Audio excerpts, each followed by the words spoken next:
नमस्कार, बहुत बहुत स्वागत है आपका आयुर्वेद पर आधारित हमारे इस बेहद खास कार्यक्रम स्वस्थ विचार में। मैं हूं आपके साथ आपका साथी विकास। दर्शकों, स्वस्थ विचार कार्यक्रम एकमात्र ऐसा कार्यक्रम है जिसमें आपको कुछ ऐसी जानकारी दी जाती है, कुछ ऐसे घरेलू नुस्खे बताए जाते हैं जो आपके लिए बहुत ज़्यादा रामबाण उपचार का काम करते हैं। यानी हर प्रकार से हम अपने आप को रोगों से बचा सकते हैं, अपने जीवन को हम निरोगी बना सकते हैं। अपना ही नहीं बल्कि अपने परिवार का भी हम ख्याल रख सकते हैं। इसीलिए हम आपसे कहते हैं कि आप इस कार्यक्रम से जुड़ें, क्योंकि इस कार्यक्रम में जो हमें मार्गदर्शन मिलता है, जाने माने आयुर्वेद के ज्ञाता गायत्री सिद्ध पंडित श्री लक्ष्मण दास रतन भारद्वाज जी का सानिध्य मिलता है। चलिए गुरु जी का स्वागत करते हैं और कार्यक्रम की शुरुआत करते हैं। गुरु जी बहुत बहुत स्वागत है। नमस्कार। दर्शकों, स्वस्थ विचार कार्यक्रम में हम आपको कुछ ऐसे आयुर्वेद के नुस्खे बताते हैं, आयुर्वेद से संबंधित वो जानकारी देते हैं, प्रकृति से आपको जोड़ते हैं, जिसकी वजह से आप अपने आप को रोगों से तो मुक्त रख ही पाते हैं, साथ ही साथ अपनी तंदुरुस्ती, अपने शरीर की सुंदरता और बलिष्ठता पर भी ध्यान देते हैं। इसीलिए हम आपके साथ इस कार्यक्रम में जुड़ते हैं और आप सभी तक वो घरेलू नुस्खे पहुंचाते हैं जो आपके लिए बहुत ज़्यादा कामगार होते हैं। और अपना ही नहीं, आप अपने परिवार का भी अच्छे से ख्याल कैसे रख पाएँ, वो सब जानकारी मिलेगी। और इसीलिए हम आप सभी से अनुरोध भी करते हैं, कार्यक्रम को जब भी आप देखने बैठें तो कॉपी और पेन लेकर ज़रूर बैठा करें। जो भी नुस्खे आपको बताए जाएँ उनको आप लिख ज़रूर लें। और इसके अतिरिक्त आप इन कार्यक्रमों को अपने मोबाइल में फीड भी कर सकते हैं यूट्यूब के ज़रिए। जो यूट्यूब पर आप हमारा कार्यक्रम देखते हैं, उसी कार्यक्रम को आप सेव भी कर सकते हैं। तो इन कार्यक्रमों को आप बिल्कुल शेयर भी ज़रूर करें। जो भी आप का कार्यक्रम आप देख रहे हैं, जो नुस्खे आप तक पहुंचाए जा रहे हैं, उन्हीं नुस्खों को आप ज़रूरतमंदों तक भी साझा ज़रूर करें। चलिए आगे बढ़ते हैं कार्यक्रम में और शुरू करते हैं अपने नए विषय पर चर्चा। गुरु जी, आज के इस अंक में हम बात करेंगे दमा। दमा एक ऐसी समस्या है जिसे कहते हैं, एक कहावत है कि दमा दम के साथ ही जाता है। यानी व्यक्ति का जब तक शरीर है तब तक उसका दमा ठीक नहीं हो सकता, ऐसा एक मान्यता है। तो सबसे पहले मैं ये जानना चाहूँगा कि आखिर दमा शुरू जब होता है तो क्या क्या कारण होते हैं, क्या क्या लक्षण होते हैं, और ऐसा क्यों कहा जाता है कि दमा दम के साथ जाता है? देखिए, जब किसी का नज़ला जुकाम बिगड़ जाता है जी और रोगी परहेज नहीं करता, तो सांस की नाली में, फेफड़ों में बलगम ऐसे जमता है जैसे पहाड़ों पे बर्फ जमती है। जब फेफड़ों पे बलगम जम जाता है, उसमें कीटाणु पैदा होते हैं, तो वहाँ से ऑक्सीजन का प्रभाव बंद हो जाता है। जब ऑक्सीजन फेफड़ों को पूरी नहीं मिलती और खून साफ नहीं होता, तो रोग दिन दुगने रातें चौगुनी बढ़ता है। फिर खड़े होने पे, बैठने पे सांस फूलता है। और इसके दवाई आज पूरे संसार के अंदर एलोपैथिक में नहीं है। हमारे आयुर्वेद में, यूनानी में, होम्योपैथिक में, नेचुरल में जिन्होंने थ्योरियाँ पढ़ी हैं, जिनको प्रैक्टिकल नहीं है, वो भी इसका इलाज नहीं कर सकते। परंतु स्वस्थ विचार एकमात्र आश्रम ऐसा है कि मैं नाड़ी वैद्य हूँ और मैंने जो शोध किया, इससे दमा मेरे लिए ऐसा है जैसे खेत में से गाजर मूली निकालना। दमे के लिए हमें सिर्फ 3 चीज़ों की ज़रूरत होती है। भुना हुआ चना गर्म, यानी कि भून के रखे गर्म वो चने, वो नहीं, ताज़े चने लो, तवे पे या कढ़ाई में डालकर उनको भूनो। जब तक गर्म है वो, तो कपड़े में डाल के मस्तक की सिकाई करो, आँखों की पलकों की सिकाई करो, मुंह की सिकाई करो। जब ठंडे हो जाते हैं तो उसको चबा चबा के खाना है। उसमें आप गुड़ या शक्कर भी मिला सकते हैं, शहद भी मिला सकते हैं, यदि ऐसे अच्छा ना लगे तो इसके साथ। और ऊपर से गाय का या बकरी का या सोयाबीन का दूध, तीनों में से जो भी आपको सुविधा हो उसको ले सकते हैं। उसमें आपने शहद मिला के लेना है। शहद ऐसे भी पूरा भोजन है। जैसे गले से नीचे शहद उतरता है तो जिस ग्रुप का खून है उसी में चला जाता है, इसका अपना कोई ग्रुप नहीं है। और असली शहद की पहचान है कि अग्नि जल रही है, शहद आप उस पर डाल देंगे, अग्नि बुझ जाएगी।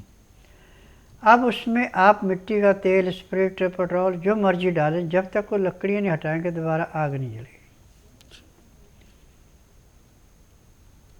अब ये प्योर शहद, चना और दूध, ये 3 चीज़ें दमे को ऐसे समाप्त करती हैं जैसे जलती अग्नि में पतंगा नष्ट होता है। इसका तरीका है कि सुबह जो चने खाने हैं,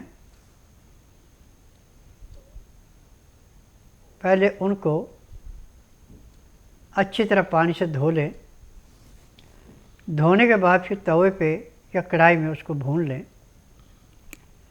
भूनने से नहीं है कि जैसे आम चने बेचने वाले उसको फुलाते हैं, ऐसे फुलाने की ज़रूरत नहीं है। हल्के से गर्म होके चितकबरे से हो जाते हैं।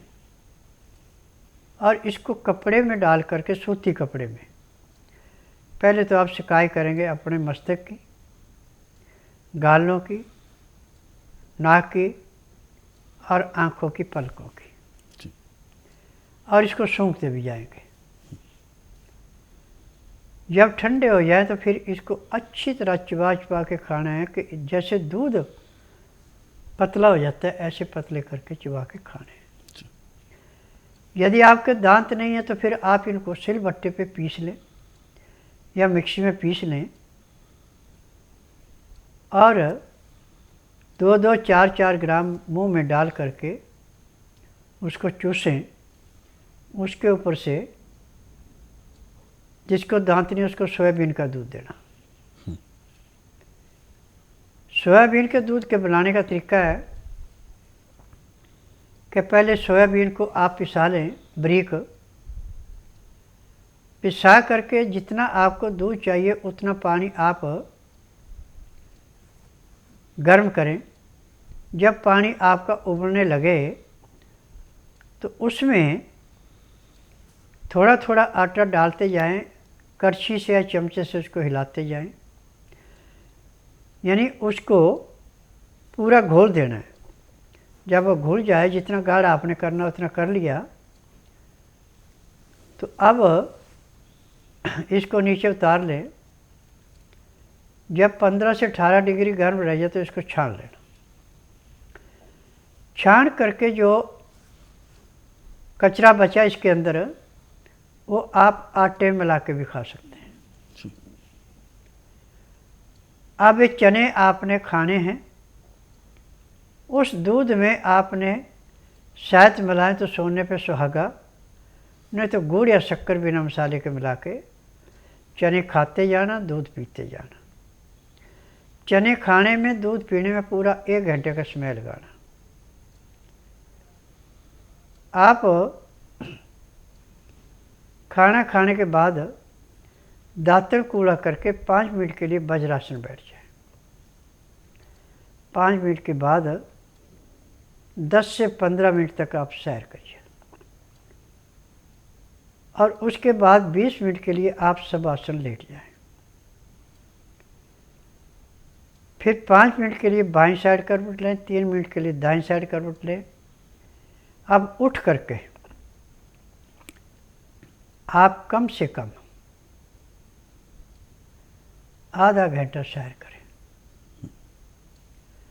आधे घंटे के बाद अब आराम करें आप 1.5 घंटा। उसमें परिवार से, अड़ पड़ोस से, रिश्तेदार से बात करनी करें। ने धार्मिक सीरियल देखें, धार्मिक किताबें पढ़ें, जो आपका मन करे वो करें। तो आप देखें सुबह के खाने में और शाम के खाने में कितना अंतर आ गया कि जिसको हिलर लेना पड़ता था या ऑक्सीजन की ज़रूरत पड़ती थी, वो पहले दिन हिलर भी समाप्त और ऑक्सीजन का सिलेंडर भी दूर। अब उसको नॉर्मल ऑक्सीजन आना शुरू हो जाएगी। 15 दिन में ऊंचे नीचे भी चढ़ सकता है, उसका सांस नहीं फूलेगा। 1 महीने में वो दौड़ भी लगाना शुरू कर दे सांस नहीं फूलेगा। परंतु खान पान पे विशेष ध्यान देना कि इसमें चना और सोयाबीन के आटे की रोटी, उस आटे में आपने 3 चीज़ें मिलानी हैं, लहसुन प्याज अदरक कद्दूकस करके या चटनी जैसा पीस के आटे मिला के रोटी बनानी है। अब इस रोटी को आपने दूध के अंदर अच्छी तरह से मसल करके चूर करके जैसे सूप पीते ऐसे पीनी है। और इसके साथ साथ गर्म पानी जो आपने पीना है उसमें भी लहसुन प्याज अदरक का रस मिला के पीना है। इसका तरीका है कि 2-4 गिराई आपने खाना खाया, 2-3 घूंट आपने सूप के पिए, ऊपर से 2 घूंट पानी पिया। जब इस क्रिया को आप 3 या 4 बार करेंगे तो आप स्वयं अनुभव करेंगे ये जो खाना खाते समय मुझे गले में अटकता था, पेट में भारीपन आता था, वो नहीं आया। और 15 दिन में आपके दमे में कम से कम 40 से 50% तक कमी आ जाएगी। महीने 1.5 महीने का दमे का नामो निशान नहीं रहेगा। परंतु एक बात का ध्यान रखना कि रात ठीक 9 बजे सो जाना, सुबह 4 बजे उठ करके आपका पेट बड़ा अच्छा साफ होगा। उसके बाद दातन कूड़ा करके आधा घंटा कपालभाति, 15 मिनट भस्त्रिका, 8-10 बार अग्निसार, 15-20 बार यही, 1 घंटा लोन विलोन करना अति आवश्यक है। तो आपको लाभ दिन दुगने रातें चौगुनी होगा। उसके बाद यदि आपके पास टाइम है तो आप 5-5, 4-4, 10-10 मिनट मंडूकासन, पवन मुक्तासन, गौमुखासन, सर्वांगासन, हलासन, शीर्षासन, इतनी क्रियाएं रोज कर लें तो अब आपको आखिरी सांस तक सांस का रोग नहीं होगा, ना ही किसी डॉक्टर हकीम के पास जाने की जरूरत पड़ेगी, ना ही आपको शरीर में कोई रोग होगा। परंतु एक बात का ध्यान रखना कि पंखा, कूलर, एसी, इनसे जितने दूर रहेंगे उतने सुखी रहेंगे। और यदि आप पंखे, कूलर, एसी के नज़दीक आते हैं तो दवाइयाँ आप जितनी मर्जी करें, परहेज जितना मर्जी करें, रोग आपका दिन दुगने रातें चौगुनी बढ़ेगा। बिल्कुल। मेरा नाम संतोष है। मैं दिचाऊ गांव से आई हूँ, दिचाऊ कला से। और मेरी लड़की का एक्सीडेंट हुआ था, फिर ये सब में दिखाई है, फिर वहाँ इलाज चला है, कोमा में भी गई है, इलाज चला, डॉक्टर से दिखाया खूब। फिर वे बोले कि धीरे धीरे आप ठीक हो जाएगी। और सहज उन्हें दवाई भी बंद कर दी। किसी ने बताया है पड़ोस में, जब इसको लाए हैं, जब इसके आराम हुआ है। इसके फ़ायदा एक तो ये होठ कापे करता, उसमें पहले ज़्यादा कापे करता, उसमें फ़र्क है घनाए। और बोली में भी साफ आवाज़ है, चलन में भी दिक्कत थी, वो सही चल रही है बढ़िया तरह से।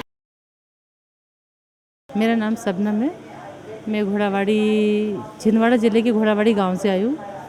और मुझे शरीर में मतलब चेस्ट में गठान थी, तो डॉक्टर ने मुझे ऑपरेशन के लिए कहा। फिर मैं बाबा का मुझे एड्रेस मिला तो मैं यहाँ आई, जिसमें मुझे 70% आराम है। इसी उम्मीद से मैं अगली बार और यहाँ आना चाहूँगी पूरी तरीके से ठीक होने के लिए। दर्शक हमारे साथ जुड़ गए हैं लाइन पर, आइए उनसे बात करते हैं और जानते हैं उनकी क्या है समस्या। हेलो। हाँ जी। हाँ जी, नमस्कार। क्या नाम है आपका? हाँ जी, मेरा नाम मुक्ता है। मुक्ता जी, कहाँ से बात कर रही हैं आप? मैं देहरादून से बात कर रही हूँ सर। बिल्कुल, अपना सवाल पूछिए, गुरुजी सुन रहे हैं आपको, बताइए। हाँ जी, गुरुजी प्रणाम। हाँ, नमस्कार बेटा। हाँ, मेरे को जो है थायराइड की दिक्कत है और 10-12 साल से स्पॉन्डिलाइटिस है। मेरे को सर्वाइकल स्पॉन्डिलाइटिस, ये भी 8-10 साल से है। और मेरे को अस्थमा भी है और मुझे मतलब कुछ एलर्जिक प्रॉब्लम भी है। देखो बेटा, मैं नाड़ी वैद्य हूँ, आपको कुछ नहीं बोलना पड़ेगा, ना कागज पत्तर लाना, कमीज सलवार पहन के आना नाड़ी वाली, और बुधवार छोड़ के गुरुवार से लेके मंगलवार के बीच में आना, एक आदमी अपने साथ लाना और 3 दिन यहाँ रुकना। 3 दिन में आपको कम से कम 35 से 40% आराम मिल जाएगा सब बीमारियों में। फिर 15 दिन की जो आपको दवाई दी है उससे आपको 50 से 60% आराम मिल जाएगा। और यदि नियम से दवाई खाएगी, परहेज करेगी, तो महीने 1.5 महीने में सारे रोग समाप्त हो जाएंगे। क्योंकि मैं जड़ी बूटियों से इलाज करता हूँ, मैं किसी किस्म का केमिकल नहीं बेचता, और ना मैं रोगी से पूछता हूँ, ना कागज पत्र देखता हूँ, ना मशीनों से टेस्ट करता हूँ। नाड़ी परीक्षण में जो भी रोग मिलता है सब दवाइयाँ दी जाती हैं। दवाइयाँ खाने की हैं, पीने की हैं, मालिश करने के तेल हैं, आँख में, नाक में, कान में डालने की दवाइयाँ हैं। इन दवाइयों की विशेषता है कि जिस दिन रोगी आता है उसी दिन रोगी को 10% आराम तो हर एक को उसी दिन मिल जाता है, 2 घंटे के अंदर जिस दिन आता है। और यदि आप 3 दिन यहाँ रुकते हो तो 3 दिन में आपको कम से कम 25 से 30% आराम तो लाजमी मिलेगा, और भाग अच्छे होंगे तो आपको 50% तक भी मिल सकता है। महीने 1.5 महीने में रोग का नाम ही नहीं रहना, आप ये सोचेंगे कि सपना था कि मेरे कोई बीमारियाँ हैं। तो आपका रोग बिल्कुल ठीक होगा, लेकिन इसके लिए एक बार आपको स्वस्थ विचार आश्रम आना है और जल्द से जल्द आप आएँ ताकि आपका उपचार भी किया जा सके और आपको मार्गदर्शन भी प्राप्त हो सके। और ख़ास तौर पर अपने रोग को जड़ से दूर करने के लिए ही मरीज़ स्वस्थ विचार आश्रम आते हैं, लेकिन दवाइयों के साथ साथ नियम परहेज़ भी समझाए जाते हैं, वो भी उतने ही ज़रूरी हैं जितना औषधियों को सेवन करना ज़रूरी है, तभी हर प्रकार का रोग दूर हो सकता है। आगे बढ़ते हैं कार्यक्रम में और सवालों को आगे बढ़ाते हैं। अगले सवाल की ओर रुख कर रहे हैं। अगला सवाल हमें भेजा है, इनका नाम है जितेंद्र कुमार जी, और जितेंद्र जी ने अपना सवाल भेजा है। अक्सर इनके साथ परेशानी है कि इनकी उंगलियों में, जो पैर की उंगलियां हैं, उनमें अजीब सी एक दर्द बना रहता है, जैसे नसें खिंची हुई हैं, और कई फिजिशियंस को दिखा लिया, कुछ समय के लिए ठीक हो जाता है, लेकिन वो नसों की जो दिक्कत है जो पैरों में, वो ठीक नहीं हो पा रही है। देखिए, मैंने बार बार टीवी के माध्यम से एक बात की है, चाहे हमारा एलोपैथिक है, चाहे आयुर्वेद है, चाहे यूनानी है, इन्होंने थ्योरियाँ पढ़ के जो कुछ इन्होंने सीखा उसके अनुसार दवाई देते हैं। एलोपैथिक दवाइयाँ तो सारी शरीर को सुन्न करने की होती है, किसी रोग के काटने की दवाई नहीं होती। हमारे आयुर्वेद में, यूनानी में, होम्योपैथिक में डॉक्टरों की कमी नहीं है। ये जो फार्मेसी में दवाइयाँ बनती हैं वहाँ पे नुस्खा पूरा नहीं तो लाभ नहीं देता। परंतु स्वस्थ विचार एकमात्र आश्रम ऐसा है कि अपनी फार्मेसी है दवाइयाँ बनाने की, और ये दवाइयाँ सिर्फ आश्रम में दी जाती है, आश्रम से बाहर किसी को दवाई नहीं दी जाती।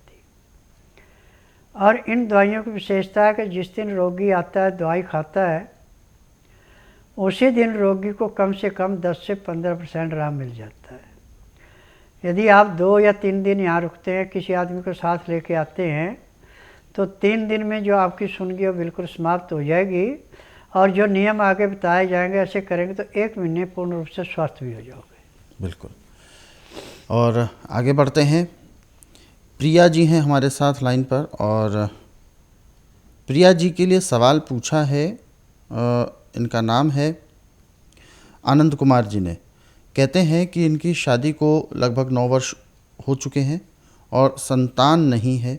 डॉक्टर्स ने हालांकि 3 साल से उपचार भी चल रहा है लेकिन लाभ नहीं है, तो अब लास्ट डॉक्टर्स ने IVF टेक्नोलॉजी से उत्पन्न करने के लिए बात कही है। तो ये जानना चाहते हैं कि कितने हद तक ये चीज़ सेफ हो सकती है। देखिए, मेडिकल साइंस 100 में से 40% में कामयाब है, 60% में फेल है जी।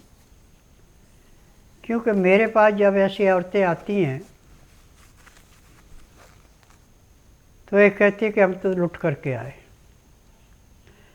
नाड़ी परीक्षण में जब पता लगता है कि उनकी ट्यूब के अंदर सिस्ट है या यूट्रस में रसौली है, यूट्रस में सूजन है, बच्चा कहाँ से रुकेगा।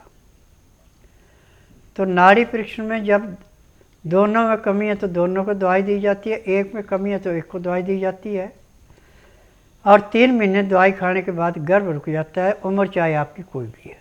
जी, तो बिल्कुल गुरुजी ने स्पष्ट किया है कि परेशानी चाहे कोई भी हो, संतान प्राप्ति बिल्कुल हो सकती है, लेकिन उसके लिए नाड़ी परीक्षण होगा, और केवल एक का नहीं बल्कि दोनों का होगा, पति पत्नी दोनों का नाड़ी परीक्षण होगा।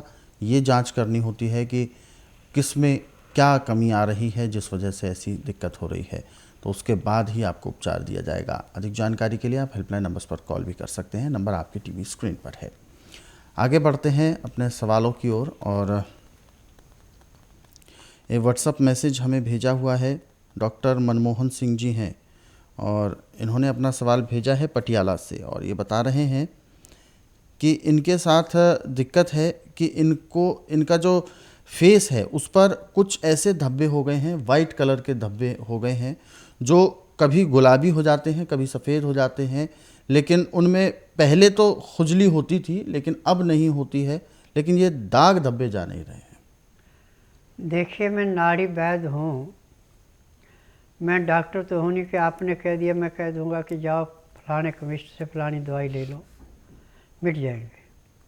जबकि एलोपैथिक में किसी रोग की दवाई बनी नहीं है जी। वो शरीर को सुन्न कर सकती है, जहाँ तकलीफ हो अंग सुन्न हो जाएगा, आप कहेंगे मैं ठीक हुआ, ठीक नहीं होते।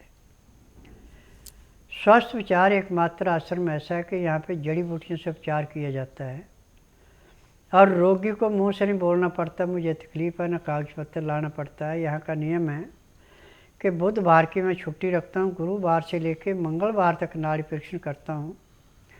जिस दिन आपने नाड़ी परीक्षण के लिए आना उस दिन रात्रि 10 बजे तक खा पी के दातन कूला करके बड़ी इलायची मुंह में रख के चूसते रहें। सुबह 9 से 10 के अंदर अपना नामकरण कराएं। 10 से 12 में नाड़ी परीक्षण करता हूँ।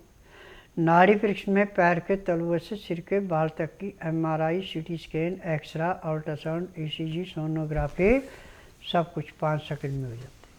उसमें जो भी कमी शरीर के अंदर पाई जाती है दवाइयाँ दी जाती हैं। दवाइयाँ खाने की हैं, दवाइयाँ पीने की हैं, मालिश करने के तेल हैं, आँख में, नाक में, कान में डालने की दवाइयाँ हैं। यदि इन दवाइयों को परहेज करके लेते हैं और जो नियम बताए जाते हैं उसको अपनाते हैं तो 15 दिन में आपको कम से कम 25 से 30% का परिवर्तन आ जाएगा।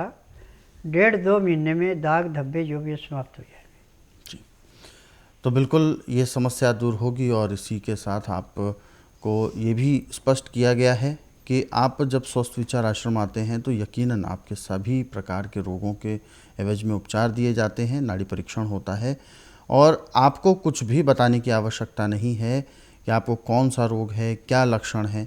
केवल नाड़ी परीक्षण के आधार पर आपको सभी जो जानकारी है वो दी जाती है, और फिर औषधियों के माध्यम से आपका उपचार किया जाता है। और नियम परहेज़ करना बहुत ज़रूरी है। जो भी रोगी आते हैं उनको विशेष तौर पर नियम परहेज़ों की सूची भी दी जाती है, वो करना भी उतना ही अत्यंत आवश्यक है जितना औषधियों का सेवन करना। और किसी प्रकार की यदि आप जानकारी लेना चाहें, अधिक जानकारी, तो आप हेल्पलाइन नंबर्स पर कॉल कर सकते हैं। कॉल करने का समय है सुबह 10 बजे से शाम 5 बजे के बीच में। और दर्शकों, हमारे इन कार्यक्रमों को आप जो उपचार आपको बताए जाते हैं उन उपचारों को आप पढ़ना चाहते हैं, समझना चाहते हैं, तो स्वस्थ विचार पुस्तकों के ज़रिए भी आप पढ़ सकते हैं, और YouTube के ज़रिए हमारे इन कार्यक्रमों को आप देख सकते हैं। और जो लोग लिख नहीं सकते हैं उपचार या पढ़ नहीं पाते हैं तो वो YouTube में हमारे इन कार्यक्रमों के ज़रिए जुड़ सकते हैं, और पूरे उपचार, पूरे नुस्खे वो सही से याद करें सुन कर, ताकि अपना उपचार कर सकें। और इन कार्यक्रमों को ज़रूरतमंदों तक आप शेयर भी ज़रूर करें। फिलहाल कार्यक्रम में वक्त इशारा कर रहा है विराम देने का। गुरुजी, आप हमारे स्टूडियो में आए, कीमती मार्गदर्शन दिया, आपका बहुत बहुत धन्यवाद। नमस्कार। दर्शकों, आज के इस विशेष कार्यक्रम में बस इतना ही। आप सभी लोग स्वस्थ रहें, निरोगी रहें, इन्हीं शुभकामनाओं के साथ हम आपसे लेंगे इजाज़त। अगले अंक में आपसे फिर होगी मुलाकात एक नए विषय के साथ। तब तक के लिए मुझे दीजिए आज्ञा। नमस्कार।